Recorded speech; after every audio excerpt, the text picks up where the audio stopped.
Every now and then, me and my fellow fragrance reviewers will get the same comment from one of you, which is a fair enough comment really. You always recommend the same fragrances.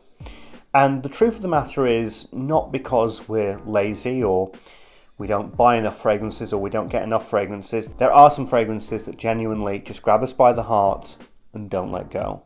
And we love them, and that's just the way it is. As I transition this channel from just simply recommending fragrances to more of an educational and cultural piece on fragrances, such as some of my previous videos, such as 10 infamous fragrance industry clones, I will be winding down talking about fragrance recommendations. So I wanted to make this video series. I wanted to make the definitive fragrance recommendations from me, the Fragrance Apprentice. Most of you who have been with me for a long time, none of this is going to be a surprise. You've seen all these fragrances before. But to a newcomer or to somebody who just wants all of the information from the past 6 years abridged, these are 25 fragrances that I'll never ever stop recommending. Well, who knows? Things do change. But for the moment, these are the fragrances I will never stop recommending to you. This is a tag video. Of course, the people who I tag don't have to do 3 parts and 25 fragrances. They can just do 10 or even 5. But still, I think that this is going to be a great video series, not just for me, but for you and for other reviewers. It will be able to give them their essential fragrance recommendations from their personal taste and their personal collection. Number 25 is Angel Men Pure Malt. The reason why it's so low down on the list, in fact it is the lowest, is not because I don't like it or don't love it. I absolutely adore it and have some of the greatest memories and experiences with this fragrance. Of course, it reminds me of my favourite city in the world, which me and my partner are planning to move to next year, and that is, of course, Edinburgh. The reason why it is so low down on the list is because it has been changed, it has been reformulated. The fragrance that I have here is not the fragrance that you would get in the stores right now. You may still be able to get it, but you will have to look for it, and it's not always a guarantee that the bottle that you're buying online is this version of the fragrance. The new version that you can buy in stores right now is okay. It's basically pure malt, but it's pure malt light, it's diet pure malt. I can't believe it's not pure malt. It's a very, very diluted version of this wonderful fragrance. A beautiful whiskey-based fragrance which has been done a million times now, especially from the House of Killian with one of their latest fragrances, Angel Share. And this was the first mainstream designer fragrance that took the element of whiskey and tried to put it out there, and for such a reasonable price. I bought this retail for £45, which, looking back, was an absolute bargain. This is a warm, comforting, whiskey-based fragrance, but it's more about the amber, the vanilla, with some alcohol in there as well. It's fabulous. I did a review of this in Edinburgh. It's one of my favourite reviews of all time, to give you all of the information that you could ever need about that fragrance in the best city to review it. Check that one out. Number 24 is Bulgari Man Extreme. I have been wearing this fragrance a lot recently. I did a video called Fragrances I Can't Stop Wearing. This has been my fragrance that I'll wear even in the colder weather when I just want to smell clean and refreshed. I bought this back when it was released, I think 2013, 2014. It's actually quite an older fragrance. It's one of the greatest fragrances that Bulgari has ever released, and it's also one of the most viewed videos on my channel. Some of you who are watching this video now will have probably subscribed because of the review that I did of this fragrance all those years ago. This is a straightforward fragrance. It's in the same league as something like Acqua Profumo, but without the herbal spices. What this is it's a citrus with some nice aquatic and some woods that give it a sort of a metallic kind of feel, but it smells very, very sophisticated and businessy. By the way, this does not smell like Sauvage or anything like that. The metal is a more sort of rugged, warm metal interlaced with some linens. It's very easy to wear, very lovely to wear, but the orange that's in here, along with the metals and linens that go on, make it really, really smell as though you're a businessman. I loved wearing this to work when I was 21 years old. It made me feel a lot more mature and adult when I was wearing it. So it's fantastic, and now that I can still wear it these days, it's phenomenal. All in all, it's just a great pick, and it's a great recommendation, and also it's very, very underrated in this community. So if you do get this and you do genuinely enjoy it, you're going to have something that's unique and something that not everybody else is wearing. Number 23 is Versace Man Eau Fraiche. This has gotten me a lot of complaints. There are some fragrances actually on this list as we go on, and the future lists in this series, that have got me a few complaints from commenters saying, well, it's too generic, it's this, it's that. How can you like this when you don't like that? This is an incredibly simple, woody, aquatic. It's so straightforward that it actually puts people off. But I love it because one of the things that it always has given me, the connotation-wise, is that it smells like you've just been in a swimming pool, and you've come out of the swimming pool, and you know that you've got the water and it drips down onto the surface of the pool, and usually that surface is incredibly hot, and that smell that is created by the water that drips down onto the really hot surface creates that sort of blast of scent, and that to me is what this is. And it's phenomenal. And for that reason, it's a great recommendation for people who go on summer holidays or go on holidays to really hot climates, such as Greece, Turkey, Cyprus, South European areas, but also in America. I can imagine that this would be phenomenal in the sunshine state of Florida. This fragrance is phenomenal for hot weather, and that's why I love it. And it is quite translucent, and that gives it a great wearability, but that sweetness with the woods and that really refreshing citrus, just so beautifully balanced. It's just a phenomenal fragrance. And as I've said in my time as a fragrance reviewer, sometimes if you can do simple really well, you've done incredibly well. There's no gimmicks to hide behind this one. It's a very straightforward woody aquatic, and to achieve that is quite incredible. It is lower down on the list, of course, because in the scheme of things it is generic. There are fragrances that do this DNA a lot better, but I still enjoy it, and I'm still always going to recommend it. Number 22 is the original and probably the best, 1 Million by Paco Rabanne. My connotations of this are a little bit skewed. Of course, when I grew up, this was the chav fragrance, this was the mainstream popular fragrance, this was my La Mal of, my era. But there's something else here. It also does remind me of my dad, who was wearing this when he was in his late 40s. Far too old to be wearing a fragrance like this. But he didn't know any better. My mum just bought him this for his birthday. So because of that, strangely, usually you will get a juvenile scent idea in your head, but to me there is a maturity, but that's a very personal connotation because it's about my father. The grapefruit, the cinnamon, the vanilla, the bubblegum accord, this is excitement and partying in a bottle. But the extra woods that are in here, especially the sandalwood that's really nestled underneath all of the carnage of sweetness that's above it, gives it a really unique balance, gives it a stronghold and a gravitas that I feel some of the other 1 Millions, especially 1 Million Lucky, couldn't grasp. I love Privé. I think that's phenomenal.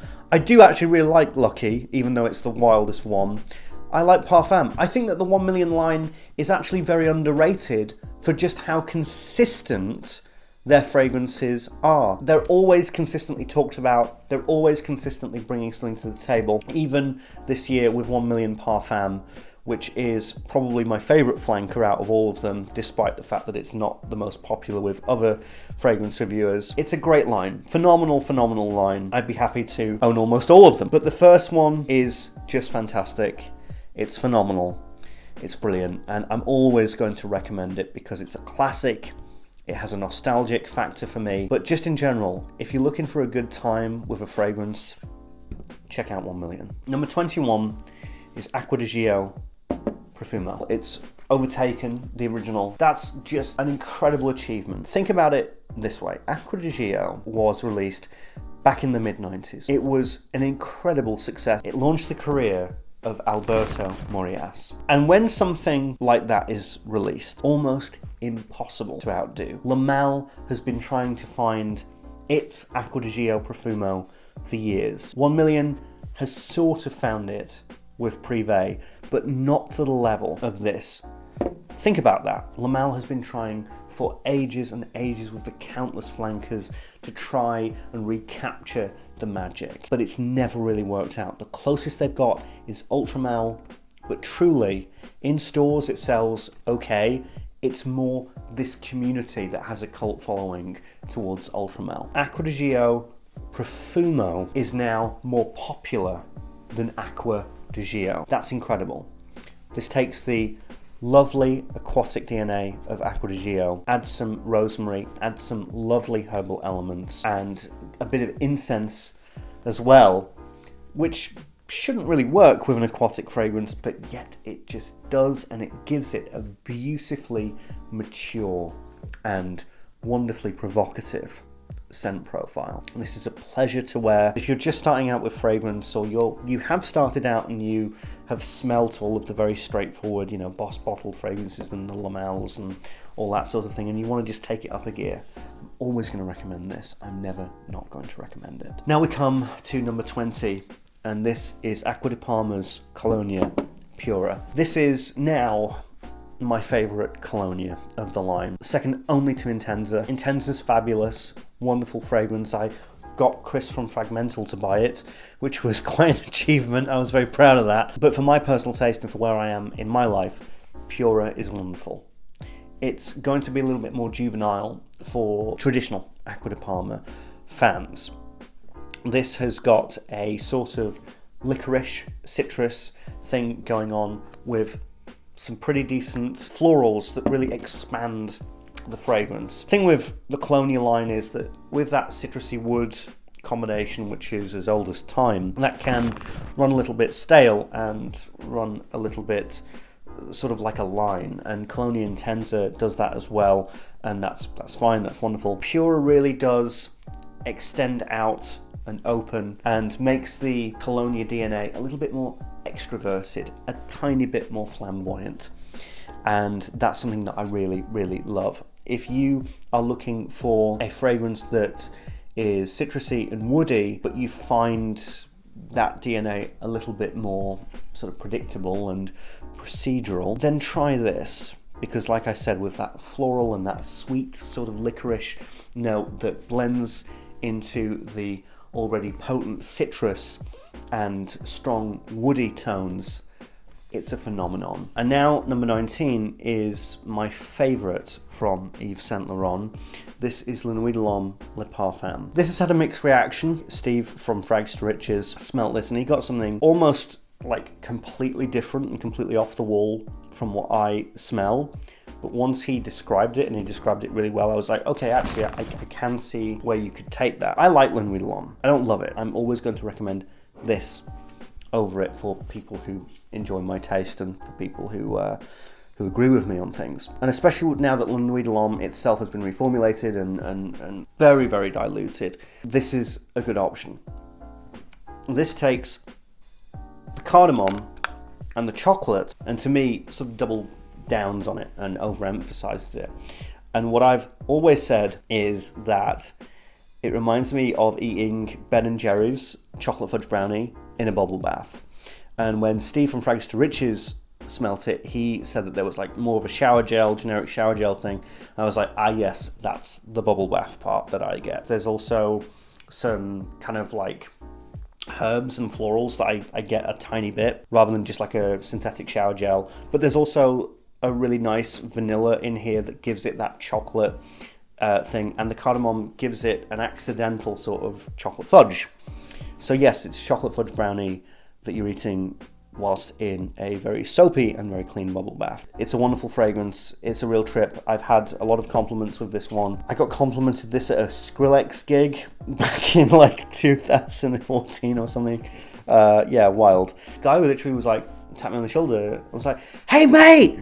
I was like, "Yeah." I was like, "Is this guy going to mug me?" And he was like, "You smell really good." And I was like, "Cheers." And to get complimented in a Skrillex gig also tells you how good the performance is on this thing. Number 18 is this, and some of you will be like, "Hey now, dude, I thought that this would be like in the top 10 or the top 5. There's so much hype behind Creed anyway, so I always, and there's a ton of hype behind Royal Oud now. I feel as though I've hyped this thing so much to the moon, and I've talked about it so much that I wanted to kind of like give it a little bit of a break. But yeah, this is absolutely phenomenal. This is not for beginners. This is not going to appeal to a really, really broad mainstream audience. And people are going to smell this, and especially the opening, and they're going to freak out, and they're going to go, "I can't wear this, and this isn't going to get me any attention." And people are going to think that I smell absolutely ludicrous, like I've put like a load of pepper spray over myself. So what I'm going to say is, okay, I have put this on a lower number, but I will also say, really give this a chance, and then give it a second chance.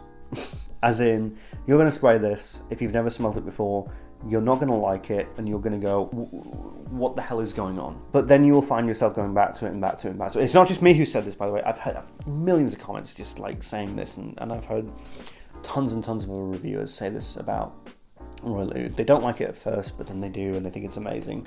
It's still not the most mainstream. It's still not the most wearable for most people. But yeah, this is a phenomenon, and that sandalwood with the pepper and with the spice and with the really spiky spice as well. This just means complete business. It's a phenomenal fragrance, and yeah, I love it. Next is, of course, this Strangest Parfum SM Cafe. Just phenomenal. A symphony of all of the great autumnal gourmands that you could really get your hands on. You've got, of course, coffee, but you've also got tobacco, and you've got amber, and you've got frankincense, and there's also some cherry in here, and vanilla, and it's just absolutely phenomenal. Again, low on the list because some people, like myself, are going to smell this and go, "Sign me up." But others are going to smell it and go, "No, thank you. I don't think so." But if you love autumn and you love winter, and you really want something that's not necessarily daring, I wouldn't say that, but really well made, really, really like top tier, talented perfumery, and you love the idea of coffee fragrances, or fragrances that are going to give you a bit more of a rustic and a slightly more caustic edge, you're sick of playing it safe, check out SM Cafe. And to round up this part, I've got number 16, which is my scent of the day. This is a fragrance that I really, really sort of hyped to the moon this year. I feel as though it was a bit of a forgotten fragrance, a fragrance that was sort of lost in the shuffle. But I'm happy that I gave it a bit more attention, and here I am, giving it more attention now. Luna Rossa Carbon by Prada. This is my Sauvage. Somebody mentioned in one of the videos recently, Giorgio, are you fibbing about your fragrances? Because your bottles, they always look full. You know that? Like, your bottles always look full. Yeah, of course they look full. I've got like 250 fragrances or something, and I only put on 1 or at maximum 2 a day. Of course my fragrance bottles are going to look pretty high. Now look at this. Shows you how much I've worn of this. Huge amount. Usually most of my fragrance bottles are quite high, not because I don't use them, it's because I probably use them 2 or 3 times a month, because I'm also rotating throughout the other fragrances that I'm testing and wearing. I wore the absolute shit out of this fragrance this year, you can tell, and just so wearable. Phenomenal metallic powdery scent. Some people are just going to get maybe a little bit too much powder to the point where it's talcum powder, but super wearable, super duper versatile. Lots of people love it. There's no reason really to not like this fragrance. It's not really very synthetic. It hides any of the synthetic molecules that it's using very, very well. And so it smells very streamlined, borderline natural, and it's clean and fun, and lots of people love it. So it's great. If you're just looking for a very, very casual signature scent to wear every single day, you're not going to worry about it. You're just going to put it on, enjoy it, enjoy the cleanliness, and everybody else is going to enjoy the cleanliness around you. It has a wicked sprayer. Rossa, baby. Carbon, that is. Anyway, hope you enjoyed this part 1. I'm the Fragrance Apprentice. I'll see you for part 2 very soon. And let me know in the comments what fragrances you will never stop recommending. I'm going to tag 4 reviewers here, and then I'm going to probably continually tag other reviewers in the next 2 parts. But I'm going to tag Timmy from Imagine Scents. Yes. Chris, of course, from Fragmental. Barry from Sensualize. And because he doesn't do list videos, and he told me he doesn't do list videos, he's going to have to do a list video now. Nigel from 2 Cents Worth. I don't even care if it's the top 3, buddy. You're doing it. Tell me and tell the world the fragrances that you will never stop recommending because you just love them so much and they're just so easy to recommend to your viewers. Anyway, thanks so much for watching on The Fragrance Race.